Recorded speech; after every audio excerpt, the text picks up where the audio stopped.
ധന്യമീ ജീവിതത്തിൽ ഇന്ന് ചിന്തിക്കുന്നത് സന്യാസിമാരെ കുറിച്ച് ആണ്. സന്യാസിമാരെ കുറിച്ച് ആർക്കും വിമർശിക്കാം, അത് ആദ്യത്തെ കാര്യം. കാരണം അവരൊന്നും മിണ്ടില്ല.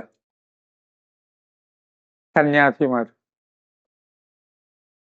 കാരണം അവരെന്തെങ്കിലും റിയാക്ട് ചെയ്താൽ സന്യാസിമാര് റിയാക്ട് ചെയ്തിട്ടുണ്ടോ എന്ന് പറയും.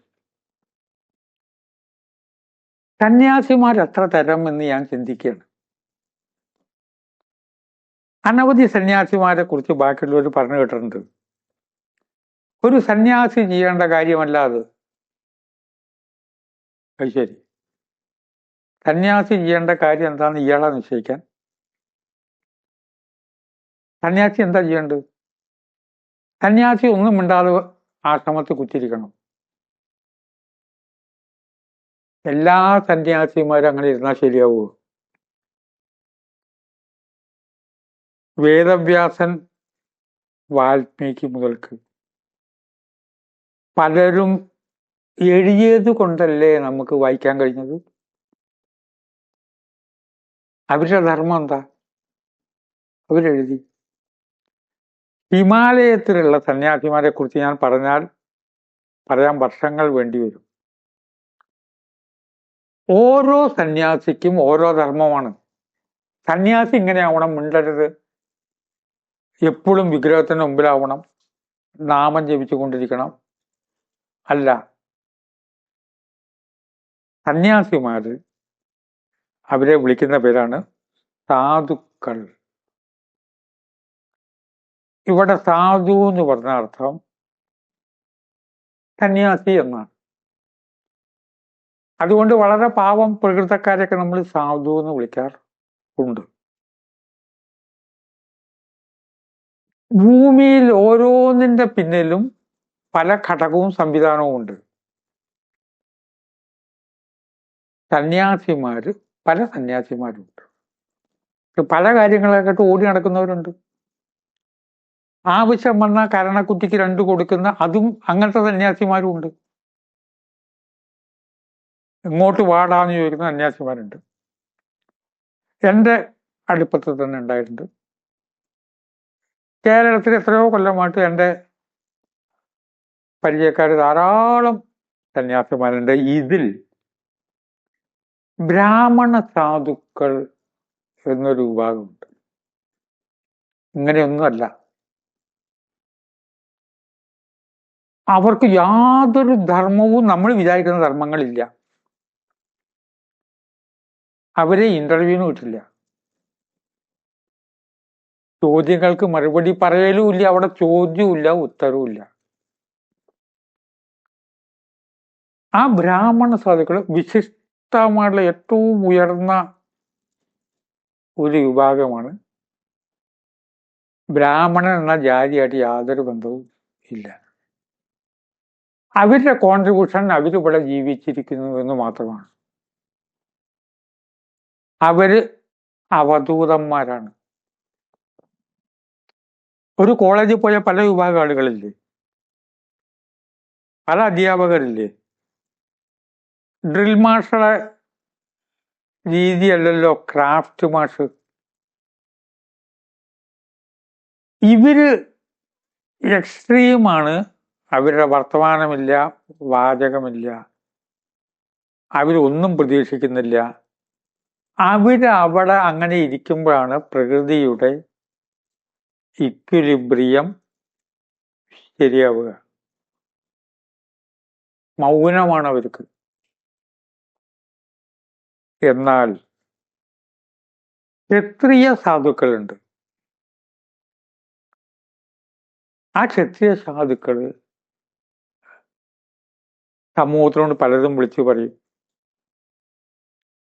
പല കാര്യങ്ങളിൽ ഇടപെടും. എത്രയോ കാര്യങ്ങളിൽ ഇടപെടും. പ്രഭാഷണങ്ങൾ നടത്തും, ക്ലാസുകൾ നടത്തും. ഇടത്തരക്കാർക്ക് പലപ്പോഴും ഗുണം കിട്ടുന്നത് ക്ഷത്രിയ സാധുക്കളെ കൊണ്ടാണ്. സഹസിന്റെ ചോദ്യങ്ങൾക്ക് മറുപടി പറയണ്ടേ? നമ്മുടെ സംശയം തീർത്തു തരണ്ടേ? രഥത്തിൽ നിന്നും പ്രാണനം ചെയ്യുന്നവനാണ് ക്ഷത്രിയൻ. അവര് ചിലപ്പോൾ ഗ്രന്ഥങ്ങൾ എഴുതും. ഇന്ന് പല സ്ഥലങ്ങളും പ്രകാശിച്ചു നിൽക്കാൻ കാരണം ക്ഷത്രിയ സാധുക്കളാണ്. അവരെ വേണം ഈ ഭൂമിയിൽ. മൂന്നാമത്തെ വിഭാഗം വൈശ്യ സാധുക്കൾ.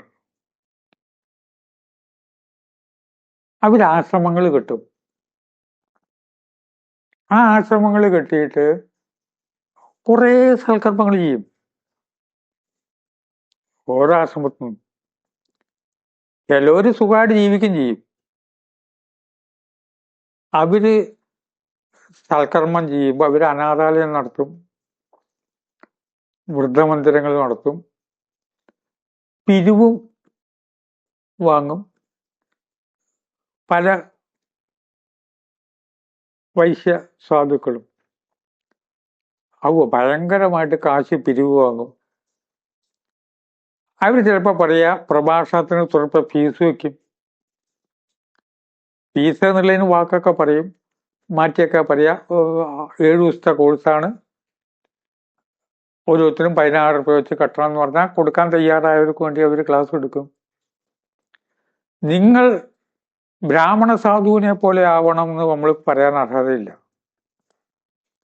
ബ്രാഹ്മണ സാധുവിനോട് പോയിട്ട് നിങ്ങൾക്കും ഇതേമാതിരി കാര്യം നടത്തിക്കൂടെ, പാഠമെടുത്തൂടെ, എത്ര രൂപ ഫീസ് വാങ്ങിക്കൂടെ എന്ന് അവരോട് ചോദിക്കുന്നതും ശരിയല്ല. വൈശ്യ സാധുക്കളെ കൊണ്ട് അനവധി ഗുണങ്ങളുണ്ട്. അവര് പല സ്ഥാപനങ്ങളും നടത്തുന്നത് കൊണ്ടാണല്ലോ ഇങ്ങനെ അനവധി പേർക്ക് ഗുണം ചെയ്യുന്നില്ലേ. ഫണ്ട് വാങ്ങുന്നുണ്ടാകും, അതിൻ്റെ ദോഷവും അവരനുഭവിക്കും. ഫണ്ട് ധാരാളം ശേഖരിക്കും, വേണ്ടുന്ന രീതിയിൽ ഉപയോഗിച്ചില്ല എന്ന് പറഞ്ഞിട്ട് ആരോപണങ്ങളൊക്കെ കേൾക്കേണ്ടി വരും. അത് വൈശ്യ സാധുവിന്റെ സ്വഭാവം. പിന്നെ ശൂദ്ര സാധുക്കൾ ഉണ്ട്. എല്ലാവരും ഇപ്പൊ സ്വാമിയാണല്ലോ. ചില വ്രതത്തിന് പോകാൻ നിശ്ചയിച്ച അവരൊക്കെ വിളിക്കുക സ്വാമിയാണ്. സ്വാമി എന്ന് പറഞ്ഞാൽ ഇന്ദ്രിയങ്ങളെ നിഗ്രഹിച്ച് അതിന്റെ ഹെഡാണെന്നാണ്. ഭൂസ്വാമി എന്ന് പറഞ്ഞാൽ ഭൂമിയുടെ അവകാശമുള്ളതാണ് ഭൂസ്വാമി. ഗോസ്വാമി എന്ന് പറഞ്ഞാൽ പശുക്കൾ ധാരാളമുണ്ട്, അതാണ് ഗോസ്വാമി. ഇവര് കാഷായ വസ്ത്രം ധരിച്ച് നടക്കും. പ്രഭാഷണം നടത്തിക്കൊള്ളണമെന്നില്ല, അവരുടേതായുള്ള ചില കർമ്മങ്ങളുണ്ട്. ഉദരംബരികളാണ് ഇവരേത് ബാക്കിയുള്ളവരെ കൊണ്ട് പറയിപ്പിക്കുന്ന ചില രീതി ഇവർക്കുണ്ടാവും. എന്തെങ്കിലും സംശയം ചോദിച്ചാൽ അത് നിൽക്കറിഞ്ഞൂടാ, ഒക്കെ പരബ്രഹ്മം, ബ്രഹ്മം മാത്രം സത്യം എന്നൊക്കെ അവർ വെറുതെ ചിലപ്പോൾ ഒരു വരിയൊക്കെ പറഞ്ഞു എന്ന് വരും. ആശ്രമങ്ങളിൽ ചെന്നാൽ അവരിങ്ങനെ അവരുടെ രീതി ഒന്ന് വേറെയാണ്. പ്രമുഖ ആശ്രയത്തിൽ ചെന്നാൽ ഇന്ത്യയിൽ എവിടെ പോയിരുന്നാലും ശരി സന്യാസിമാർക്ക് ആഹാരം കിട്ടും. ഒരു 10:30-11 മണിക്കാണ് ആഹാരം കൊടുക്കുന്ന സമയത്ത് കാഷായ വസ്ത്രക്കാർ ധാരാളം പേര് അവിടെ വന്ന് നിൽക്കുന്നുണ്ടാവും. അവരൊരർത്ഥത്തിൽ ഉദരംബരികളാണ്. ആ കാഷായ വസ്ത്രമുണ്ട്. അവരെ നമ്മൾ മറ്റുള്ളവരുമായിട്ട് താരതമ്യം ചെയ്യുന്നത് ശരിയല്ല. ഇവരെ പരിഹസിക്കാനും ആരും പറഞ്ഞിട്ടില്ല. അവര് ശൂദ്ര സന്യാസിമാർ ആണ്. ഈ വിഭാഗങ്ങൾ നമ്മുടെ സമൂഹത്തിൽ ഉണ്ടാകുമ്പോൾ ഓരോന്നിനും അതിൻ്റെതായുള്ള പ്രാധാന്യമുണ്ട്. ഇതൊരു ജാതിയെ പറ്റി അല്ല ഇപ്പൊ പറഞ്ഞത്. 4 വിഭാഗം. സർക്കാർ ഓഫീസിൽ പോയാൽ ക്ലാസ് 1, ക്ലാസ് 2, 3, 4 ഉണ്ടല്ലോ. ക്ലാസ് 1 അവിടെ സീറ്റ് കണ്ടോളുന്നില്ല. എത്ര മണിക്കാ വരിക എന്ന് കൃത്യം പറയാൻ നോക്കില്ല. അവർ ഏറ്റവും ഉന്നതന്മാരാണ്. വലിയ പോളിസി മേറ്ററൊക്കെ കൈകാര്യം ചെയ്യലായിരിക്കും. ക്ലാസ് 4 എന്ന് പറഞ്ഞാൽ അവർ ഉദ്യോഗസ്ഥന്മാർ തന്നെയാണ്. അവരുടെ രീതി ഒന്ന് മാറ്റമാണ്. ഗേറ്റിന്റെ അടുത്ത് ഒരാൾ പ്രശ്നം ഉണ്ടാക്കിയാൽ ഇവിടെ നിൽക്കണ്ട, മാറവിടെ, ഇത് സർക്കാർ ഓഫീസാന്ന് പറഞ്ഞ ഉത്തരവാദിത്തം അവർക്ക് ഉണ്ടാകും. സമൂഹത്തില് ഇങ്ങനത്തെ വിഭാഗം പ്രപഞ്ചത്തിലുണ്ട്,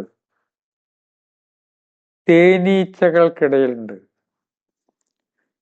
സിംഹങ്ങൾക്കിടയിൽ ഉണ്ട്. പഠനം നടത്തിയൊരു പഠനത്തിൽ വായിച്ചാണ്, എന്റെ കൂട്ടത്തിൽപ്പെട്ട ഒരുത്തനെ തൊടാൻ നീ ആരാന്നുകൊണ്ട് ഇങ്ങനെ ഇടകണ്ടിട്ട് നോക്കുന്ന സിംഹമുണ്ട്. ഇവരുടെ സുരക്ഷിതത്വം എന്റെ കയ്യിലാണെന്ന് ആ സിംഹത്തിന് അറിയാം. ജാതി വ്യവസ്ഥയൊക്കെ വരുന്നതിന് മുമ്പേ, ജാതി വ്യവസ്ഥ ഇല്ലാതായാലും ഇല്ലെങ്കിലും 100 ആള് പേര് ഒരിടത്ത് കൂടിയാൽ 4 ജാതി അപ്പളേ പിരിയും. 4 വിഭാഗം. 100 ആളുടെ ലക്ഷ്യം മണക്കെട്ട് കാണലാണ്. ഇതിലെ പോകുന്നതാണ് എളുപ്പം എന്നൊരാൾ പറയും, കുറെ പേര് അതിലെ പോകും. 4 ഗ്രൂപ്പ് ഉണ്ടാകും. പ്രപഞ്ച സ്വഭാവമാണ്. സന്യാസം എന്ന കാര്യത്തെക്കുറിച്ച് പറയുമ്പോഴും ഇങ്ങനെ ഉണ്ടാകാം, അതിൻ്റെ തെറ്റും ശരിയൊന്നും പറഞ്ഞില്ല. ഈ 4 വിഭാഗവുമായിട്ട് പരിചയപ്പെടാൻ സാഹചര്യമുണ്ടായ അനുഭവം വെച്ചാണ് ഇത്രയും പറഞ്ഞത്. ധന്യമേതിൻ്റെ ശ്രോതാക്കൾ 10-15 പേരുണ്ട്. എല്ലാവരോടും ഞാൻ സ്നേഹത്തോടെ നന്ദി പറയുന്നു. നമസ്കാരം.